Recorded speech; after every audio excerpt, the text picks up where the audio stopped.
Hello students, how are you? My name is Naitik. We are studying your chapter number 12, that is reproduction in plants. So students, in previous lecture we have studied about what is a reproduction, how do plants reproduce and type of reproduction in plants. And in a previous lecture we have specifically studied about vegetative propagation. The vegetative propagation or the reproduction by a vegetative parts के through कैसे reproduction होता है वो हमने देख लिया था. तो आज के लेक्चर में हम पढ़ेंगे बडिंग कि बडिंग क्या है. तो चलो पढ़ते हैं कि you have already learned about the tiny organism like yeast can be only seen under a microscope. We have already learned about an organism whose name is a yeast. And yeast is a tiny organism which can only be seen under the microscope. भाई अगर yeast को हमें देखना है तो हमें microscope चाहिए. ऐसा है माइक्रोस्कोप. ओके हम हमारी नॉर्मल आइज से यीस्ट को नहीं देख सकते. अगर यीस्ट को देखना है तो we need a microscope. Okay ये तो हमें पता है. सो these grow and multiply every few hours if sufficient nutrients are made available to them. How the yeast are grow? Yes, तो यहाँ पर लिखा हुआ है they grow and multiply every hour. वो कैसे ग्रो होते हैं? वो ग्रो तो होते हैं एंड मल्टीप्लाई.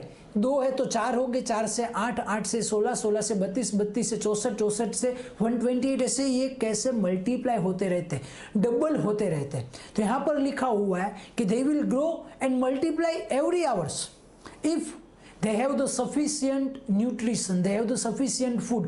अगर उन्हें जितना खाना चाहिए, जितना फूड चाहिए, जितना न्यूट्रिशन चाहिए, अगर उतना मिलेगा तो वो कंटिन्यूअसली एवरी ईयर मल्टीप्लाई होते रहेंगे.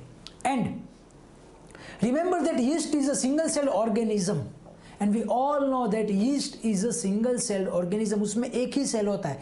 हम कैसे है भाई, सिंगल सेल या मल्टी सेल?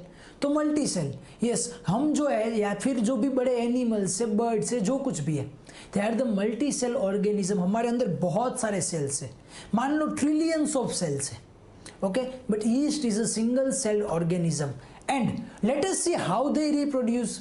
भाई ये जो यीस्ट है वो रिप्रोड्यूस कैसे होते हैं? हमने ये तो पढ़ा है कि वो सर मल्टीप्लाई होते हैं एवरी ईयर. अगर उसे न्यूट्रिशन मिल रहा है तो वो डबल होते रहेंगे. But how they will reproduce, वो रिप्रोड्यूस कैसे होते हैं? तो ये जो हमारा टाइटल है बडिंग, क्या बडिंग से होते होंगे? शायद ऐसा ही होगा ना, क्योंकि तभी हमें यहाँ पर ये दिया गया है. ओके चलो देखते हैं. हमारे पास एक्टिविटी है. Activity number 12.3. हमें एक एक्टिविटी करनी है. क्या है उसमें? क्या take a piece of a yeast cake और यीस्ट पाउडर. हमें क्या लेना है? We have to take a piece of yeast cake और अ यीस्ट पाउडर. अब बोलोगे कि सर ये यीस्ट पाउडर क्या है, ये तो हमने कभी देखा ही नहीं है. ओके तो देखो यहाँ पर हमने यीस्ट पाउडर दिखाया हुआ है. ओके नॉर्मल जैसा हमारा आटा होता है ऐसा ही कुछ दिखता है, बट उसके अंदर क्या है? यीस्ट. ओके और baking powder from a bakery और अ केमिस्ट शॉप, या फिर आपको बेकिंग पाउडर ले लेना है. वो आपको कहीं पर भी घर के अंदर भी अवेलेबल होता है, प्रोविजन स्टोर के ऊपर भी मिल जाता है, या फिर बेकरी में मिल जाता है, या फिर केमिस्ट के शॉप में से. बेकिंग पाउडर का भी आपको दिख रहा है ऐसा डब्बा, वो व्हाइट कलर का पाउडर है. घर पे मम्मी को पूछोगे मम्मी बेकिंग पाउडर क्या है, तो वो आपको दिखाएगी. And take a pinch of a yeast and place it in a container with some water. Now we have to take a yeast powder. But how much yeast powder? Yes, a pinch of a yeast powder, and we have to pour that yeast powder into a water. उसे हमें पानी के अंदर डाल देना है. And add a spoonful of sugar and shake to dissolve it. Now we have to add a spoonful of sugar, यानी कि थोड़ी सी शुगर, 1 स्पून भर जाए उतनी शुगर डाल के हमें उस पानी के अंदर डालना है. And we have to dissolve this solution. उस सॉल्यूशन को डिजोल्व करना है. क्या लेना है? We have to take a water, add a pinch of a yeast powder and a teaspoonful of a sugar. Sugar 1 spoon जितनी आपको डालनी है. And we have to dissolve it and keep it in the warm part of a room. Now we have to keep this solution in the warm part of room. Warm part क्यों बोला है? पहले तो ये सोचो, एक example सोचो कि जो हैन है या कोई भी बर्ड्स है, उनके अंडे बड़े होते हैं तो ये बर्ड्स क्या करते हैं? उनकी मम्मी उनके पापा क्या करते हैं? यस, उनकी मम्मी जो उसके ऊपर बैठ के उसे गर्मी देते हैं. तो जैसे गर्मी होती है तो उनका प्रोडक्शन, उनका जो ग्रोथ है वो ज़्यादा होता है. तो same way we have to keep our solution in the warm place. आपने देखा होगा कि अगर मम्मी दही जमा रही है घर में तो क्या करते? वो फ्रिज के अंदर रख देते या कोई कपबोर्ड में, या जहाँ पर थोड़ी सी गर्मी हो ऐसी जगह पर रखते हैं. तो आपने देखा होगा थोड़ी सी गर्म जगह होगी वहाँ पर रखेंगे. फ्रिज में रखेंगे तो वो ग्रो ही नहीं हो पाएंगे. तो आपको क्या करना है? इसे वार्म प्लेस पे रखना है. And After an hour, put a drop of this liquid on a glass slide and observe under a microscope. And after 1 hour, you have to take a drop of this solution and put it into a glass plate के ऊपर रखना है. And now you have to observe this into a microscope. आपको microscope के अंदर observe करना है. अब माइक्रोस्कोप तो सर हमारे पास नहीं है, तो हम कैसे ऑब्जर्व करेंगे वो तो पता नहीं. चलो यहाँ पर पूछा है कि व्हाट डू यू ऑब्जर्व, आपने क्या देखा. सर देखा ही नहीं तो कैसे पता चलेगा. आगे देखते हैं. You may see the formation of new yeast cells. You may see a formation of new yeast cell. Figure में आपको दिखाई हुआ है, देखो ये फिगर, कि फिगर के अंदर हमारे पास है कि जो पहले जो आपको दिख रहा है पूरा जो सिंगल हमारी फिगर है ना, that is a yeast, parent yeast cell. क्या लिखा हुआ है? Parent yeast cell. हमने माइक्रोस्कोप में देखा नहीं, पर हमने यहां पर दिखाया हुआ है कि पहले तो एक यीस्ट का सेल होगा पेरेंट, यानी कि पापा या मम्मी. उसके अंदर जो बीच में आपको दिख रहा है that is the nucleus of a yeast. उसके बाद क्या होगा? हमारा टॉपिक का नाम क्या था? बडिंग. बडिंग यानी कि ऊपर थोड़ा सा निकलना, ये जो कली खिलती है ऐसा हमने देखा था, बडिंग, बड निकलना. तो पूरा जो यीस्ट था उसमें से देखो थोड़ा सा बाहर निकल रहा है, उसका न्यूक्लियस और उसका जो आउटर बॉडी है वो थोड़ा सा बाहर निकल रहा है. ओके, तो ये हुआ बडिंग. हमारा एक बॉडी है, ओके, हमारी उंगली है, इस उंगली में से अगर दूसरी उंगली निकले तो वो बड निकला, ऐसा हुआ ना. तो ऐसे ही एक यीस्ट में से दूसरी यीस्ट निकल रही है. आगे क्या हो रहा है? Bird with a nucleus. जो भाई न्यूक्लियस जो लंबा हो रहा था वो न्यूक्लियस अब अलग हो गया. ओके, तो there will be a two nucleus. एक में से दूसरा न्यूक्लियस हो गया.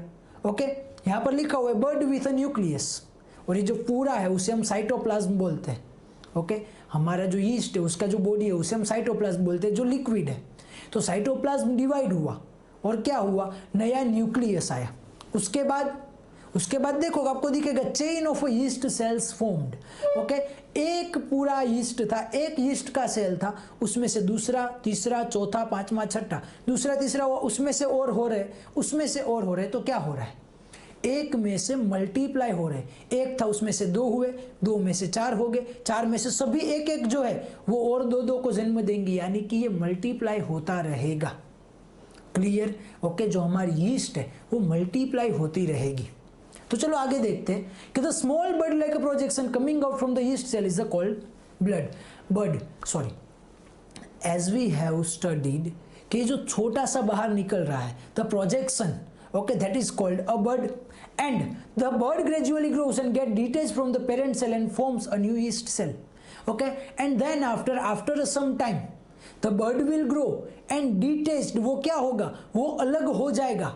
And detached from the parent cell से वो अलग हो जाएगा. And it will form a new yeast cell, और वो नया यीस्ट सेल बनाएगा जैसा हमने देखा. And the new yeast cell grows, mature and produce the more yeast cells. उसके बाद नया यीस्ट सेल बना, वो क्या होगा? Yes, the new yeast cell will grow, matures and produce a new yeast sales. भाई जो बच्चा था वो बड़ा हो गया, वो ग्रो हो गया, उसके बाद वो और यीस्ट सेल नए बनाएंगे. And sometimes another bird arises from the bird forming a chain of birds. Okay, and after some times क्या होगा वहां पर? Sometimes कुछ आपको ऐसा भी दिखेगा कि in the chain of the birds, the new chain of bird will also arise. भाई एक तो चेन बनी थी, 4, 5, 10, 15 यीस्ट के सेल आ गए थे, उसके अंदर से दूसरे यीस्ट सेल, दूसरे बर्ड्स वहां से आने स्टार्ट हो जाएंगे. ओके, तो एक में से दूसरे, दूसरे में से तीसरे, तीसरे में से चौथा, ऐसा कंटिन्यू चालू ही रहेगा. And if this process continues, a large number of yeast cells are produced in a short time. आपको लास्ट लाइन में जो दिख रहा है कि if this process will continue, अगर ये प्रोसेस कंटिन्यू चलती रहेगी, then there will be a large number of yeast cell produce in a short time. भाई ये मल्टीप्लाई होते रहेंगे, उन्हें इनफ फूड, इनफ न्यूट्रिशन मिलता रहेगा, तो दे विल मल्टीप्लाई.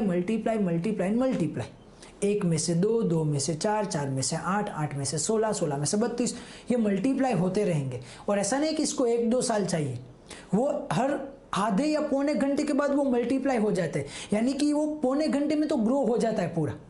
ओके, तो ये अगर उसे इनफ न्यूट्रिशन मिलेगा तो वो कंटिन्यूअसली बढ़ता जाएगा. लिखा हुआ है शॉर्ट टाइम में वो ग्रो हो जाएंगे. ओके, जैसा आपको लास्ट लाइन में दिख रहा है कि produce in a short time, बहुत सारे छोटे से ही टाइम में प्रोड्यूस हो जाएंगे. क्लियर?